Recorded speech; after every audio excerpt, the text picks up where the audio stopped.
It's time now for Morning Rounds, our look at the top medical news of the week.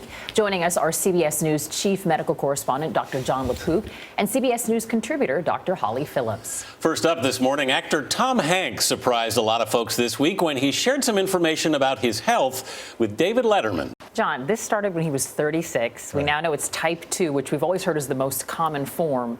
Was this a family issue? How did he get it? Well, we don't really know. And again, I'm not his doctor. I don't know all the details here. But even being a little bit overweight can block insulin. And it's not just a matter of weight. 15 to 20% of people with type 2 diabetes are a normal weight. So it's felt to be a combination of genetics, lifestyle, and then there's aging. You don't have to be obese. Aging itself can make the pancreas less able to produce insulin and can block the body's ability to react to insulin. So how does he manage this now, John? Well, again, I'm not his doctor, but in general, people with type 2 diabetes have to watch their blood sugar, and then the usual things with lifestyle, weight, exercise, making sure he's eating right. And then there's a special little nuance here with diabetes, especially if you're taking insulin, that you have to coordinate what you're eating with the medication you're taking, because if you take the medicine and you don't eat, your blood sugar can drop too low. Also this week, a court in Ohio ruled that a 10-year-old Amish girl with an aggressive form of leukemia can be forced to resume chemotherapy. The girl's parents stopped her chemo in June because it made her so sick. They have been giving her vitamins and other natural remedies. But doctors at Akron Children's Hospital say the girl will die without conventional medical treatment. The court agreed and will appoint a guardian to oversee her care. Holly, this is an interesting one. You have the parents saying we have rights. You have the court saying as a state we have to take care of this child. You have the little girl saying, I don't want any more medicine. Right. What's the role of the doctor in all of this? You know, Vanita, the role of the doctor is really to do exactly what they did, which is to get the courts involved and the child protection agencies involved.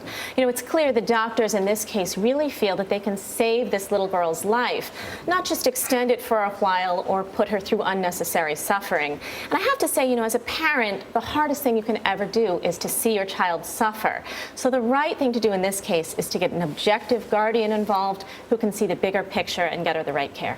John, when you're balancing the rights of the parents with the best treatment for a child, how do you handle that? It can be very tough, as we're seeing in this case, and this is so gut-wrenching. I read the court documents, and it's clear that at some point very early on, the communication between the doctors and the family broke down. It says that they felt that they weren't properly warned about the possible side effects. So whoever's right, who's ever wrong, you have the child now who's going to get the chemotherapy and doesn't have the support possibly of the family, the exact people who they need the most support from. All right. The rising cost of health care is causing some Americans to find cheaper options abroad. That's leading to one of the fastest growing sectors in the travel industry. Peter Greenberg reports on medical tourism. Anything bothering you? 66-year-old John Wilson first came to Panama on vacation when he heard about the country's first-class healthcare system. When I was at the airport and met other people coming to Panama, they were talking about the medical system here. Wilson, a retired telecom worker from Atlanta, had been told that he needed dental implants, an expensive procedure that his insurance didn't fully cover. After doing some research, he ended up here, at the Pacific Dental Clinic in Panama City. Still, he wasn't convinced. So what'd you do? So I came down and I sat outside the main lobby and I watched people coming out, and then I would ask them about the quality of care they got here, and they all raved about it. So before you opened your mouth, you depended on word of mouth. Absolutely, absolutely. Panama is not the only popular destination for medical tourism.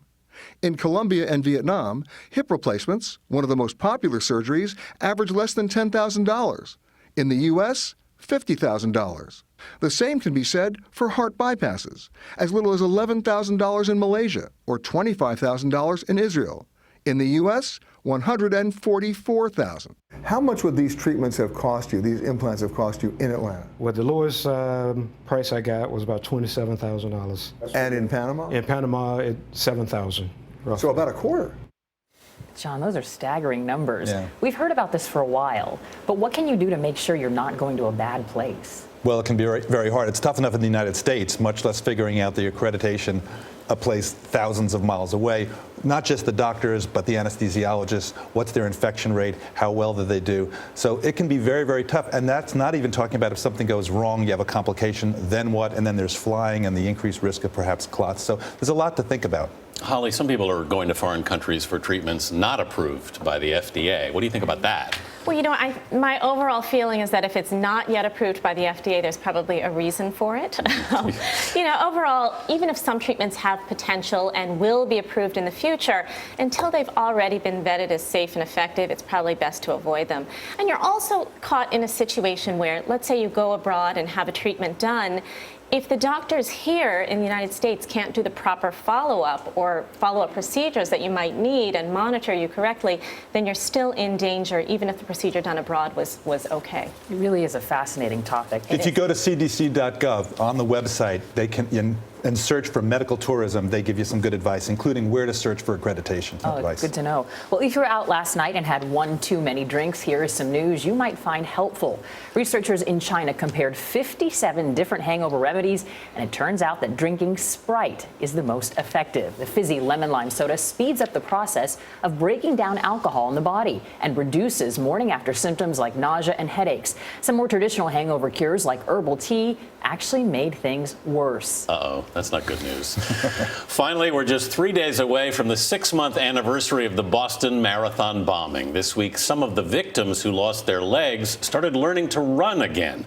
Many took part in a special clinic for amputees at Harvard. It was led by the Challenged Athletes Foundation. This is just amazing to see. Whether you're a runner or not, everybody wants to move and exercise and be active, and I think that's what these clinics promote more than anything else.